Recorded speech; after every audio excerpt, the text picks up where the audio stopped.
네, 안녕하세요. 중앙일보 유부혁 기자입니다. 편집국에서 주로 경제산업 취재를 했었고요. 지금은 이노베이션 랩이라는 곳에서 디지털 콘텐츠를 제작하고 있습니다.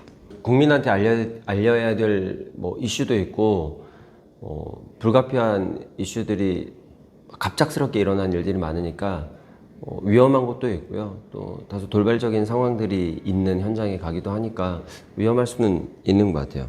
근데 이제 매번 모두가 생각하는 것처럼 그 위험한 현장이 있는 건 아니고요. 기자들이 대부분의 기자들이 뭐 사회부든 정치부든 경제부든 위험한 현장만 가는 담당 부서에 있는 건 아니에요. 한 2, 3년 주기로, 길게는 짧게는 6개월 주기로 담당 부서가 바뀌기 때문에 위험한 현장도 있지만 즐거운 현장도 굉장히 많습니다. 제가 기자가 된 건 저는 원래 아나운서가 되고 싶었는데요. 크게 보면 언론인이 되고 싶었던 거죠. 그러다가 취재 현장에 좀 더 가까이 가고 싶다라는 생각에서 기자가 됐습니다. 기자마다 생각이 좀 다른 것 같은데, 저는 기자는 핵심적인 질문, 상황 파악, 전달 능력 이런 것도 되게 중요한데, 글쓰기도 중요한데요. 무엇보다 사람 만나는 일, 그리고 밖에 나가서 누군가 생소한 사람들을 맞닥뜨렸을 때 빠른 친화력 이런 것들이 좀 더 필요하다고 생각해요. 그와 관련된 공부를 하면 어떤 것이든 좋다고 생각하고, 주로 전공들에 대해서 많이 물어보시거든요. 근데 전공은 그렇게 기자가 되게 중요하지 않다. 전문 기자가 아닌 이상 저는 그렇게 생각하고 있습니다.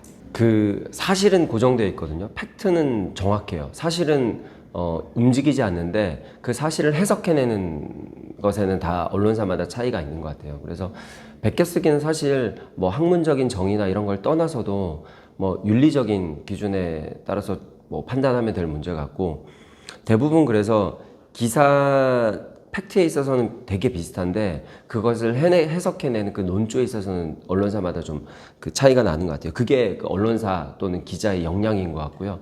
그 해석해내는 그 능력은 기자 개인의 판단이 아니라 조직의 역량이기도 합니다. 그래서 얼마나 그 사안에 대해서 정확하게 알고 있고 정확하게 분석할 수 있고, 얼마나 더 많은 전문가와 많은 의견을 청취해서 그것을 녹여내느냐, 기사야. 그것이 이제 기사의 퀄리티라고 생각을 합니다. 내 기사를 타사에서 베껴 쓰거나 할 때는 언론중재위원회라고 해서요. 그런데 신청을 해서 기자 개인으로서는 좀 치욕적인 일을 당하기도 하지만 사실이 고정돼 있으니까 이걸 베껴 썼다 베껴 쓰지 않았다 그것을 구분하는 건 쉽지 않은 것 같아요. 그래서 기자 개인의 어떤 직업 윤리에 맡겨야 되는 부분이 아닌가라는 생각을 합니다. 저는 주로 수용을 많이 해요. 왜냐하면 제가 2014년 경력직으로 입사를 했는데 그 전에 경제지에 있다가 어쨌든 선배들은 저보다 많은 현장 경험과 많은 취재원을 확보하고 있고, 그리고 전문 지식도 더 많다고 생각하기 때문에 많이 청취하는 편이고요. 하지만 기사의 마지막에 들어가는 그 이름 석자, 그 바이라인이라고 하는데, 그 유부혁 기자라는 그 기사에 대한 책임감을 느껴야 되거든요. 그래서 이게 팩트가 좀 다르다거나 내가 잘못 취재한 부분이라면 얼마든지 선배 의견에 따르거나 조직의 어떤 기사 방향에 따라서 가이드에 따라서 가겠지만, 그런 부분이 아니라 개인의 어떤 취향의 문제라든지 글쓰기에 있어서 그 핵심 사안을 어떻게 보느냐에 있어서는 그렇게 싸움까지는 아니지만 작은 언쟁이나 이런 거는 충분히 주로 있었던 것 같고요. 그건 필요하다고 생각하는 게, 기사는 제가 계속 이 답변을 준비하면서 썼던 표현인데, 그 다양한 구성원들의 의견이 조율된 결과거든요. 언론사의 여러 사람이. 그래서 저는 얼마든지 그런 논의의 과정은 필요하다고 생각하고, 그게 때로는 좀 서로 언쟁이 있고 불편한 말이 오가더라도 그런 부분은 자기 기사니까 꼭 책임져야 한다는 입장에서 얼마든지 있을 수 있는 일이라고 생각해요. 종이신문은 저는 계속 발간될 거라고 생각해요. 그게 독자들이나 아니면 사회 현상에 따라서 수동적으로 계속 발행되는 이유도 있겠지만, 언론사는 기본적으로 기록의 의무를 좀 가지고 있는 것 같아요. 그런 사명을 가지고 있는 것 같아요. 그리고 종이신문이 계속해서 발행되는 건 책하고 비슷한 것 같은데요. 그 시대 정신, 그리고 그날의 기록들을 계속해서 한 권의 책으로 남기고 싶어 하는, 그게 우리 직업이거든요. 왜 우리가 신문을 모으시는 분들도 있는데 대부분들 그날 신문을 읽고 나서 폐기하잖아요. 그런 거와 동일하게 언론사에서도 일정 양에 대해서는 아까 말씀드렸던 것처럼 기록으로 남기지만 대부분 팔리지 않은 것들이나 본 신문들은 다 폐기합니다. 그게 되게 많은 질문을 받는데, 실제로 우리나라에서 이미 경제신문 쪽에서는 증권기사라든지 경제기사 일부를 AI 그 프로그램이 기사를 쓰고 있는 걸로 알고 있어요.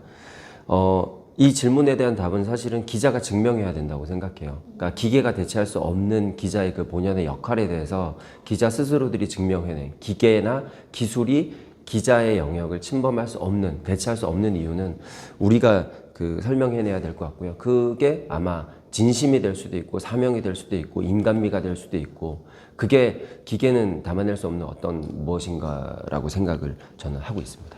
과거 선배들의 이야기를 들어보면 불규칙했던 것 같아요. 그리고 사건이나 사고들이 불규칙하게 일어나잖아요. 급작스럽게 일어나고 더군다나 안 좋은 일 같은 경우에 더 그런 식으로 발생을 합니다.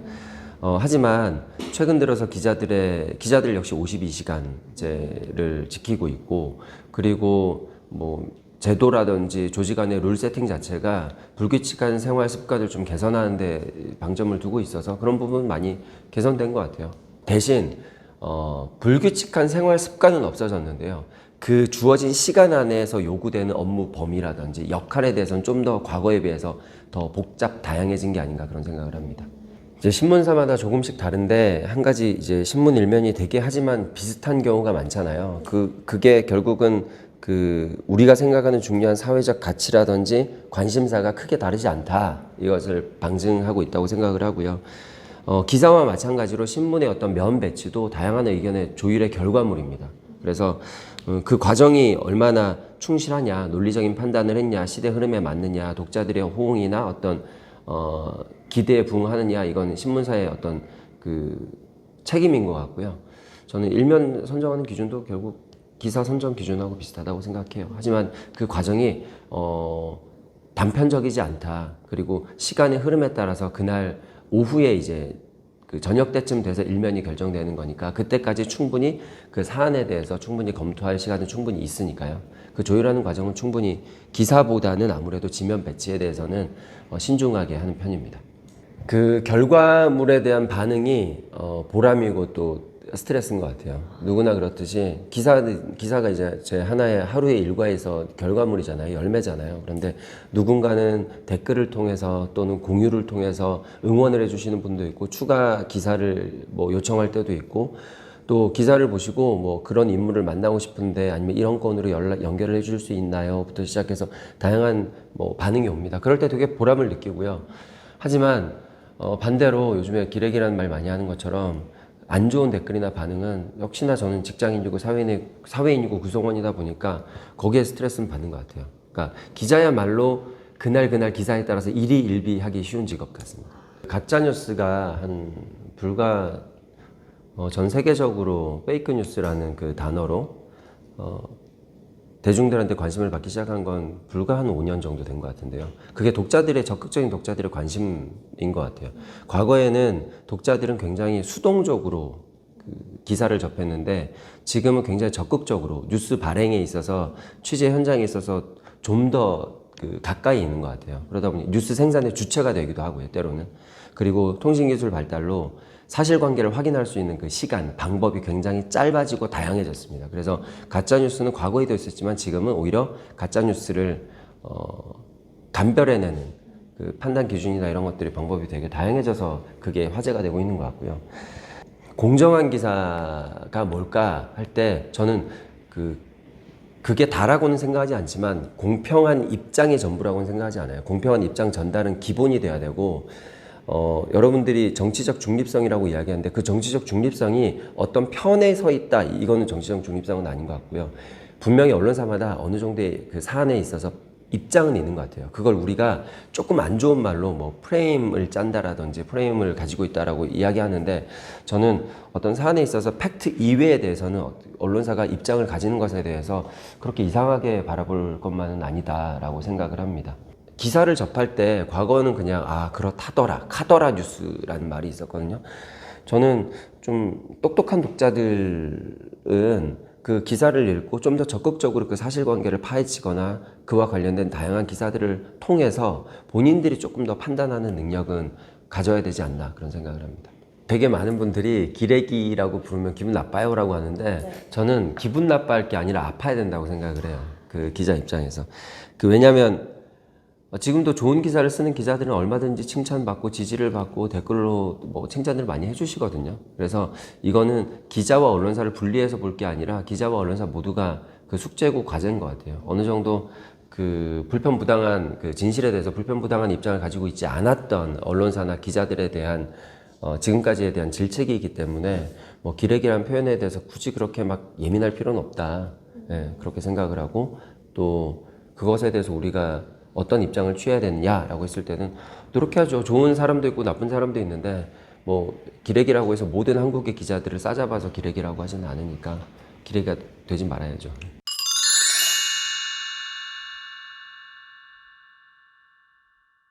기자는 돈을 잘 버는 직업 같지는 않고요. 그래도 뭐 제 기준에서는 나름 충분히 번다고 생각해요. 근데 언론사마다 뭐 경제지나 인터넷 매체나 아니면 종합지나에 따라서 기자 처우가 워낙 달라서 두루뭉술하게 기자가 돈을 많이 버나요? 라는 질문에 대해서 제가 많이 법니다 라고 말씀 못 드리겠어요. 하지만 열심히 하다 보면 어떤 직업이든 커리어가 쌓이고 그리고 경력을 통해서 연봉은 올라가기 나름이잖아요. 그래서 기자라는 직업이 돈을 잘 벌 수도, 그러니까 충분히 벌 수는 있는 직업이다. 하지만 뭐 대기업 임원이라든지 뭐 흔히 말하는 돈 잘 버는 직업군에 속하는 것 같지는 않습니다. 메일을 많이 받아요. 비난하는 메일도 받고요. 뭐 가령 뜻하지 않게 제가 잘못한 거지만 뭐 맞춤법이 틀렸다거나 표현법이 틀렸다거나 이름이 틀렸다거나 뭐 회사 명이 틀렸다거나 제가 어제도 기사 하나 그 회사명이 틀렸는데 정부 부처명이 틀려서 좀 창피했는데 뭐 그건 되게 애교고요. 실제로 막 비난하거나 인격적으로 비난하거나 뭐 그런 경우도 있죠. 신상털기의 경우도 당하기도 하고요. 그래서 조금 어려운 환경에 처해 있는 건 사실입니다. 창피하죠. 그러니까 이게 누군가 나를 비난하기 전에 기자는 사실관계에 부합해야 되거든요. 쓰는 기사가. 근데 잘못 썼을 때, 잘못된 정보를 전달했을 때는 반응이 오기 전에 저부터 스스로가 좀 부끄럽기도 하고요. 그리고 제 기사로 인해서 누군가가 피해를 입는다면 뭐 소송을 당하기도 하고요. 명예훼손부터 시작해서. 그래서 기자들이 참 그런 부분에 있어서 좀 더 조심해야 될 건 분명히 있는 것 같아요. 중앙일보는요, 한국에서 가장 앞서가는 언론사라고 하는데 그게 규모 면에서나 어떤 투자 환경이나 이런 게 아니라 뭐 기자 수는 사실 뭐 중앙일보보다 기자 수가 더 많은 언론사도 있겠죠. 통신사라든지 다른 신문들. 근데 중앙일보가 한국 언론에서 차지하는 어떤 그 역할 중에서 제일 잘하고 있는 건 사회 시대 변화를 굉장히 빠르게 적용을 하고 받아들이는 것 같아요. 가령 중앙일보가 한국신문에서 베를리너판을 도입했거든요. 그건 독자들이 신문을 어떻게 읽느냐에 대해서 발빠르게 대응한 결과라고 생각하고요.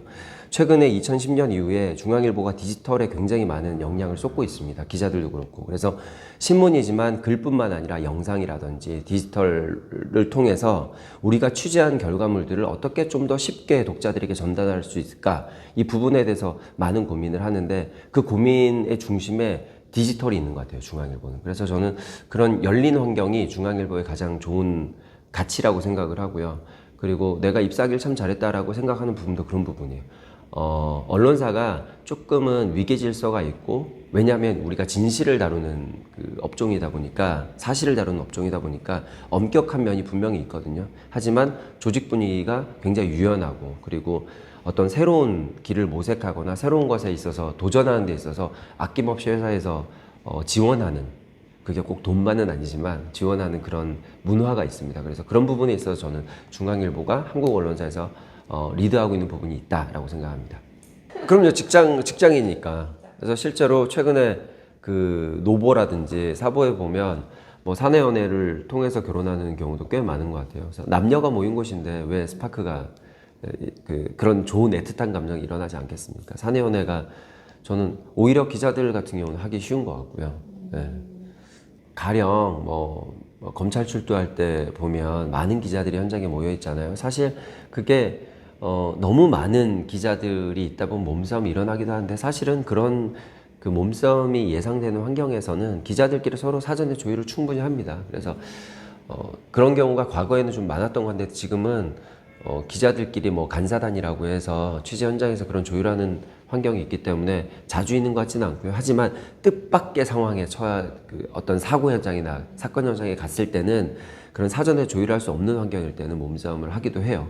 그게 정치 이슈가 됐든 사회 이슈가 됐든 뭐 아니면 범죄 이슈가 됐든 경제 이슈, 기업 이슈가 됐든 어떤 환경에서든 몸싸움은 일어나기 쉬운데 참 피곤하죠. 그런 환경이 됐을 때는. 근데 저는 기자를 한다고 하면 저는 좋아할 것 같아요. 왜냐하면 제가 경험한 기자는 많은 사람들을 만나는 것도 있지만 사회 다양한 가치를 접하기도 하고요. 그리고 무엇보다 기자라는 직업이 좀 자유롭거든요. 환경이. 그래서 저는 충분히 응원해 줄 것 같아요. 좋은 직업 같아요, 저는. 아까 말씀드렸던 것처럼 돈을 잘 버는 직업은 아니지만 굉장히 매력적인 재미난 직업이다 라고 생각합니다. 기자는 그 바른 질문을 할 수 있어야 되고요. 어떤 사안에 대해서 핵심 사안을 빠르게 캐치해내는 능력이 필요하다고 생각해요. 그리고 논리정연하게 사고하고 그것을 글로 정리하는. 근데 이게 되게 추상적인 것 같지만 이것을 위해서 기자를 꿈꾸는 분들이 꼭 필요한 게 뭐냐면 좋은 습관이 필요합니다. 그 좋은 습관이라는 게 일어나서 뭐 양치질 잘하고 이런 좋은 습관도 있겠지만 저는 책을 잘 읽어야 된다고 생각해요. 그러니까 기자라는 직업이 성공한 사람들 그리고 취재 현장에 자주 접하다 보니까 본인이 전문가라고 착각하는 경우도 꽤 많거든요. 하지만 어떤 직업보다도 기자는 겸손해야 되고 온유해야 되고 이룰 수 있는 사람이어야 된다. 그러기 위해서 학생 때 저는 항상 오시는 분들한테 이야기하는데 책을 읽어라. 그 책이 뭐 이런 스마트폰이나 디지털 디바이스로 읽는 게 아니라 진짜 책을 읽으면서 시간을 가지고 생각하고 그 사고하는 훈련을 좀 많이 가졌으면 좋겠어요. 그게 저는 책 읽는 습관이 좋은 습관이고 그게 기자라는 직업뿐만 아니라 이런 기자의 역할을 요구하는 비슷한 직업군에도 상당한 도움이 된다고 생각해요.